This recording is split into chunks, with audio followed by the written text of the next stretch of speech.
हमारे द्वारा किया गया आचरण और व्यवहार हमारी संतान के संस्कारों की नींव होती है। कहा भी गया है ना कि पुराने टाइम से ही सुनते चले आ रहे हैं, बहुत से लोग ऐसे होते हैं कि अगर बच्चे अच्छे बन जाते हैं तो कहा जाता है कि नहीं, उनकी माँ की परवरिश बहुत अच्छी है या पिता ने बहुत अच्छी परवरिश दी है या परिवार ने बहुत अच्छा संस्कार दिया है इस बच्चे को। और अगर बच्चे बिगड़ जाते हैं तो फिर ये माँ बाप को ही, परिवार को ही दोष दिया जाता है। ये कहा जाता है ना कि अरे माँ ऐसी थी तो बच्चे ऐसे हो गए, या पिता के लक्षण ऐसे थे तो ऐसा हो गया। तो जिस तरह का संस्कार और व्यवहार हम करेंगे, हमारे बच्चे उसी को देखेंगे और उसी के हिसाब से आगे बढ़ेंगे और उनमें संस्कार बढ़ेंगे। परिवर्तन ही प्रकृति का नियम है, इसलिए जो पीछे छूट गया उसका अफसोस मनाने से अच्छा है कि हम जो हमारे पास है उसका आनंद उठाएं। और हमेशा अच्छा करने के लिए, अच्छा बनने के लिए हमें मेहनत करनी पड़ेगी और इसके लिए हमारे मन में एक दृढ़ निश्चय होना चाहिए। और हमारा दृढ़ निश्चय ऐसा होना चाहिए कि आज जो हम पर हंस रहे हैं वो कल हमारे साथ खड़े होने पर गर्व महसूस करें। अब यह समय दोस्तों ऐसा चल रहा है कि पूरे समाज में बेहतर से बेहतरीन बनने के चक्कर में सभी लोग होड़ में हैं और इस वजह से कोई एक दूसरे की हेल्प नहीं करेगा सिवाय आपकी खुद की मेहनत से। मेहनत ही हमारी मदद करेगी आगे बढ़ने में, निरंतर आगे बढ़ने में और कुछ कामयाबी हासिल करने में। सिर्फ़ जो हमारी हेल्प कर सकता है वो है हमारी खुद की मेहनत। और मेहनत करने में कभी भी पीछे नहीं रहना चाहिए, क्योंकि जो ये एक पल निकल गया तो उसका हमें हमेशा अफ़सोस रहेगा और इस अफ़सोस रूपी कांटे से हमेशा बच कर रहना चाहिए। अक्सर लोगों को कहते सुना होगा कि अरे हमें बड़ा अफ़सोस है, हमारा इतना अच्छा टाइम निकल गया। मेरे साथ भी कई बार ऐसा हुआ है। मुझे भी अपनी कुछ चीज़ों में बहुत हमेशा से अफ़सोस रहा है कि अरे मैंने ये चीज़ मतलब समय पर नहीं की, तो मुझे बहुत अफ़सोस है। अब वो समय निकल गया है तो वो तो वापस आएगा नहीं, इसलिए हमारी पूरी कोशिश होनी चाहिए कि हम अफ़सोस नामक चीज़ से हमेशा दूर रहें। कोशिश करें कि हमारी ज़िंदगी में अफ़सोस ना आने पाए, तुरंत डिसीज़न लें, वो ज़्यादा ठीक है। और ये तो सभी कोई जानता है कि जो हमारी मेहनत है या किसी की मेहनत है वो एक विज्ञान की तरह होती है। जितना हम प्रयोग करते जाएंगे उतनी सफल होते जाएंगे, उतना नए अच्छे परिणाम मिलते जाएंगे। तो हेलो दोस्तों, बस इन्हीं पॉजिटिव लाइनों के साथ देखिए मेरा सुबह का काम शुरू है। और आज मैंने पहले से सोच रखा था, आज इनको ड्यूटी भी थोड़ा लेट जाना है और सुबह उठते ही आज मैं सफाई कार्यक्रम में लग गई हूँ। वैसे तो रोज़ होती रहती है, पर कुछ ऐसी सफाइयाँ होती हैं हर जगह हम डेली नहीं पहुँच पाते हैं। तो आज एक तरह से बड़े सामान की और हर जगह की मैं थोड़ा सा डीप क्लीनिंग कर रही हूँ। तो सबसे पहले मैंने उठ के झाड़ू लगाई और एक तरफ चाय चढ़ा रखी थी। फिर चाय पीने के बाद चावल बिन के रख दिया है जितनी देर चाय पिया था, क्योंकि सबसे ज़्यादा टाइम चावल वगैरह बिनने में लगते हैं। और क्योंकि घर का चावल है तो वैसे भी मतलब कुछ टूटा होता है, और घर की बात दूसरी होती है। और रेडीमेड वाला होता है तो बड़ा होता है तो उसमें इतनी मेहनत नहीं करनी पड़ती है, पर घर की चीज़ों में थोड़ा सा ज़्यादा ध्यान देना पड़ता है। और उसके बाद मैं आ गई हूँ, मतलब तैयारी कर दी है उधर थोड़ा सा खाने पीने की, और फिर लग गई हूँ मैं सफाई कार्यक्रम में। और यहाँ पर सभी चीज़ों की मैं अच्छे से सफाई कर रही हूँ। आज मैंने सोच लिया है कि बड़े जितने सामान हैं इनकी डीप क्लीनिंग करूँगी। वैसे भी ये वीक में 1 वीक में एक बार तो मैं कर ही देती हूँ। तो यहाँ पर मेरा सफाई अभियान चल रहा है।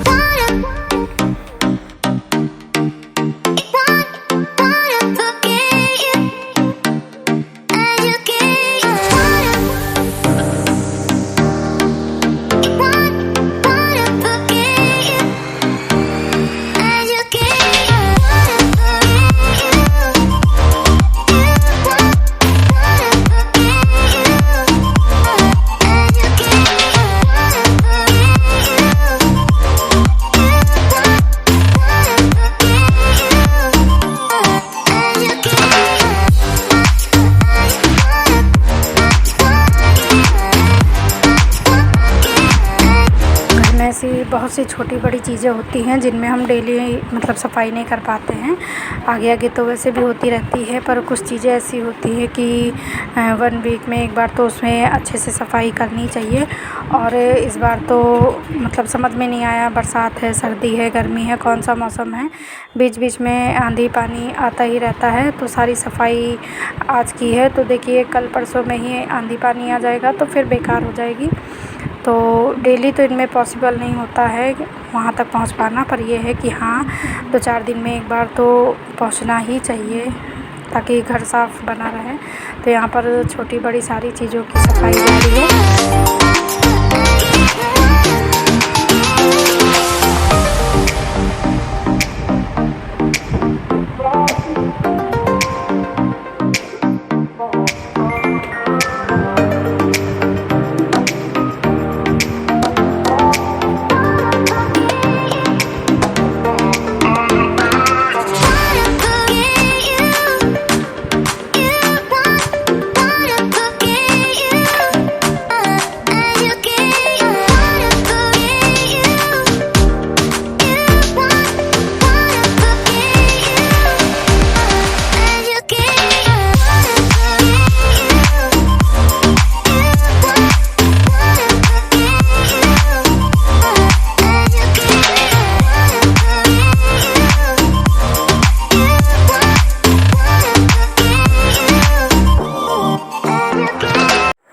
और यहाँ पर बेडरूम की पूरी सफाई करने के बाद अब झाड़ू पोछा भी हो गया है मेरा, मतलब मेरा रूम एकदम क्लीन हो गया है।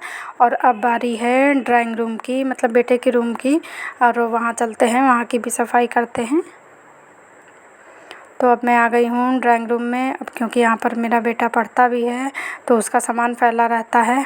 और गेस्ट वगैरह तो नीचे वाले ड्राइंग रूम में ही आ जाते हैं, मतलब कोई आता है तो वहीं पर बैठता है, क्योंकि मम्मी पापा नीचे रहते हैं तो ज़्यादातर नीचे वाले बेडरूम में ही सब लोग बैठना होता है। पर यहाँ पर ये लड़का चीज़ें फैलाए रहता है। और जब जैसे हम लोग सुबह उठते हैं तो यही आगे का रूम है और खुला खुला बहुत है, तो सुबह उठ के बस से चाय पानी हमारा नॉर्मली इसी साइड होता है। तो अगर लेटना होता है, एक तरफ बैठ के वो पढ़ाई करता है, दूसरी तरफ अगर हस्बैंड जी को लेटना हुआ तो यहीं पर लेट जाते हैं, क्योंकि आगे कमरा है, खुला खुला है तो, और ऊपर का है तो हवा भी लगती है। सुबह का मतलब इस रूम का जो माहौल है बहुत अच्छा रहता है। तो चाय पानी या जो मुझे दाल चावल बननी है, सब्ज़ी काटनी है, नॉर्मली या तो मैं आंगन में करती हूँ या फिर इसी रूम में बैठ के करती हूँ।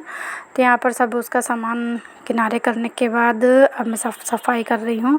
पर देखा तो धूल मिट्टी, मतलब कल आंधी आई थी, आंधी क्या हवा आती है तो वही जो इसमें सोफ़े वगैरह में बैठ जाती है तो उससे दिक्कत थी। तो यहाँ पर मैंने सोफ़ा बेड वगैरह झाड़ के सब, और अब पोछा लगा दूँगी। इसके बाद फिर नहाऊँगी और नहाने के बाद मैं खाना बनाऊँगी।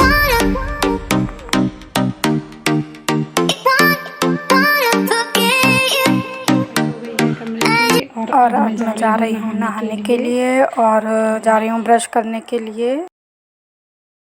कि मैं नहा के आ चुकी हूँ और बाल गीले हैं, बाल पोंछ लूँ, कपड़े चेंज कर लूँ, फिर खाना बनाना है। खाना बनाने का टाइम हो गया है। अब मैं जा रही हूँ किचन में भिंडी की सब्ज़ी बनाने, और बस खाने का काम रह गया है, बस खाना बना लूँ उसके बाद।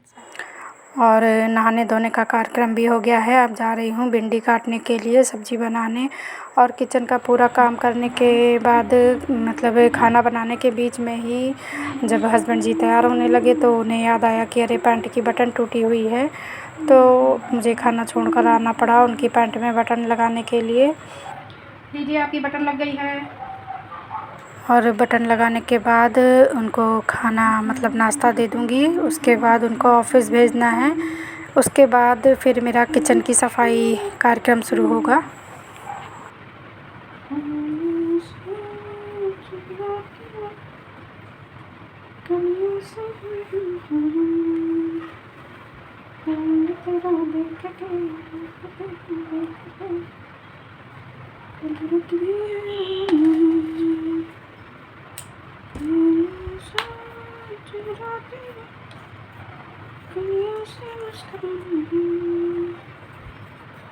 बटन लग गई है।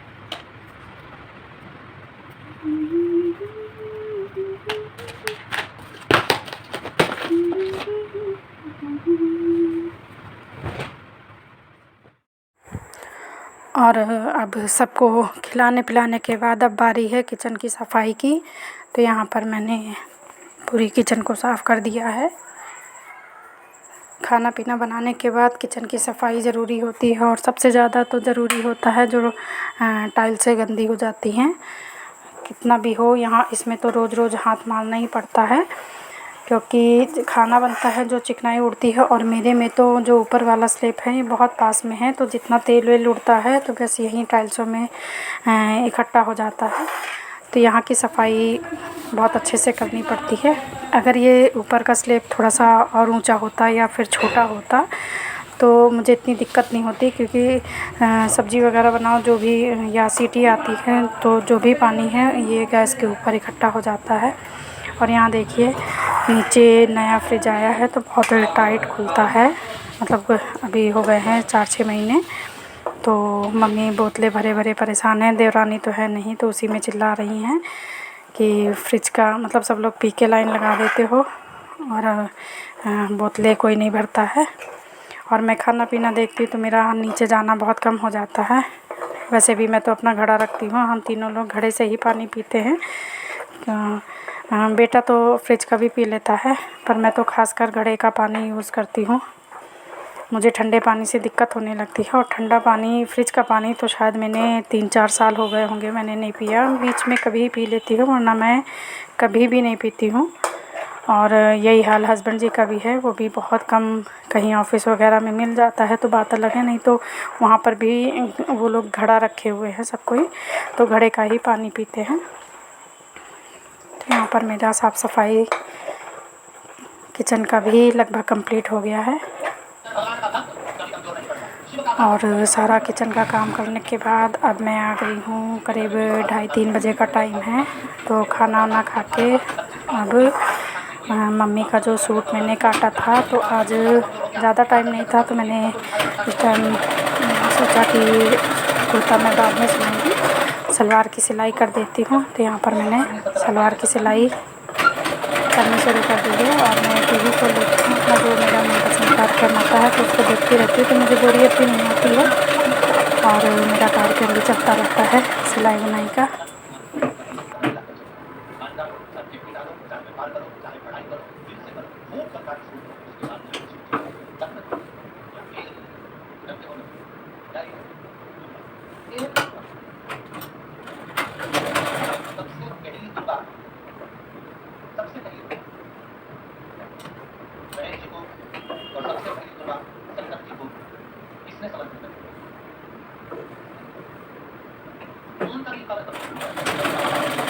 फोन का भी पावर कमजोर हो गया था। फोन अपने आप को कमजोर समझने लगा था। फोन था जितने पास था तो उसके पास उसका मन उदास हो गया।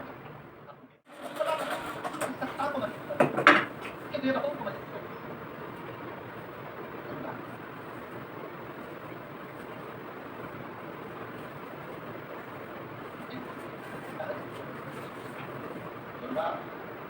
पीछे देखोगे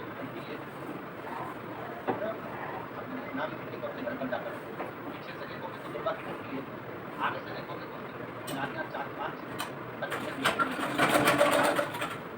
एक रास्ता अगर दुर्गा का बंद होता है तो दूसरे रास्ते की दुर्गा।